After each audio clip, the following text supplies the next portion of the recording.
If you basically strip it away, there's one message, and that is society is looking to post-secondary education institutions as the hope and aspirations on both economic and social front, from virtually every different perspective. I think the prospects are not all bleak. Ontario does already have one of the best educated workforces in the world, so we're not starting from zero. I, a bit tongue-in-cheek, portrayed the government as an obstacle in this journey. Fortunately for us and for you, that's not really the case. I had the opportunity to work with Bob Ray in the 2005 task force reviewing post-secondary education, and as my friend Ian Clark and David Trick documented after that, in some respects it's been the most successful task force or Royal Commission ever, in the sense that virtually every recommendation was implemented and fairly quickly. One of the reasons that we did the report initially at the time to wise up in post-secondary education, because we saw the starving of funds, and we wrote that report in late 2003, and coincidentally that turned out to be the bottom, the trough. I would like to think it's because we wrote that report, and of course that turned it up, but there are coincidences more than causation in life. But we have seen a reinvestment on that front, so we're certainly not starting from zero on that front. In Ontario's speech from the throne, the government did set out the laudable objective of moving adult participation in post-secondary education, defined relatively broadly, from 62 to 70%. I think that we are probably on a fairly automatic trend to take the 62 to 66 or so. I think the last 4 percentage points will require some additional efforts. They're also going to require additional money.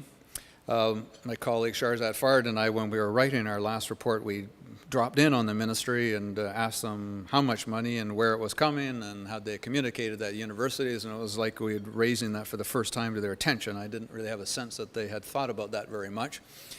And we were actually standing out in the sidewalk outside the ministry, quite stunned by that, and we were wondering whether this lack of a plan had been communicated to the universities. And I must admit, I could see Sheldon Levy walking by, but Shahrzad could not see him because he was walking from behind her, and so it brought me back to the Woody Allen, Diane Keaton scene in Annie Hall, where the couple in front of them are arguing about Marshall McLuhan, and Woody Allen goes out and grabs Marshall McLuhan, who comes in and tells the couple they don't know anything they're talking about. So I said to Shahrzad, we really need to talk to a university president about this, and she said, yeah, that's a good idea. And I said, well, he's standing right behind you. So that was, he did a beautiful job in doing that, and actually confirm the notion that we really don't have a plan how in doing that.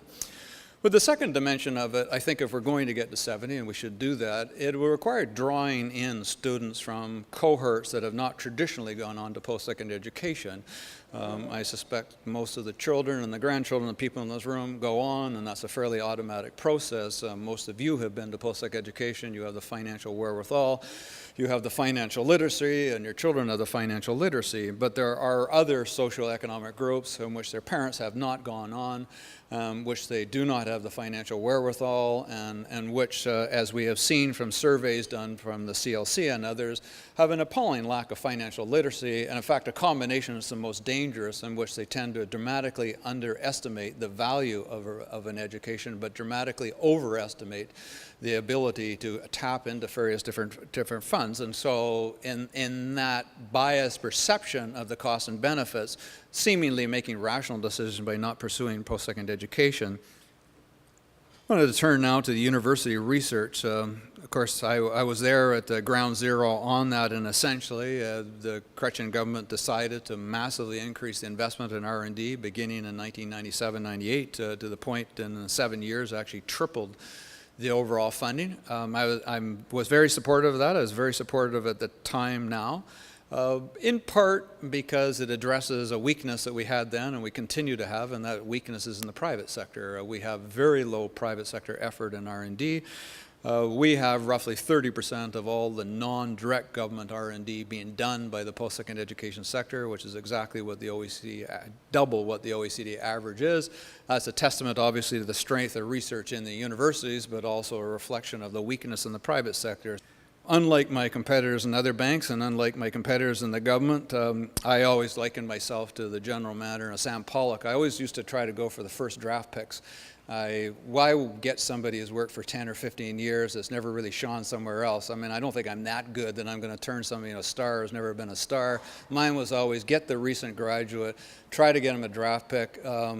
I've been blessed in both the Department of Finance and at TD Bank, if that draft pick didn't work out, somebody else picked them up within about 2 seconds. And so I didn't really have that problem. So I've got a lot of experience, and I've always disproportionately had very young staffs in the places I've worked. I chose a career in economics mainly because I thought it was a really neat thing to study, but I also think we all make choices for negative reasons as well. You look around the options of a career, and some of them seem too difficult, some are too dangerous, and some are too darn messy. I think of the job of university president, and for me it is too difficult, too dangerous, and too messy. It's all three of them together. You've got a lot of challenges, and I think virtually everything we look forward in the next 5 or 10 years, if we're going to be successful in an economic entity like Ontario, which is the quintessential model of that developed economy that did well in the past but is going to be challenged. The key determinant within that will succeed or not is actually resting on your shoulders. So I wish you very good luck with that because we all depend upon it. Thank you very much.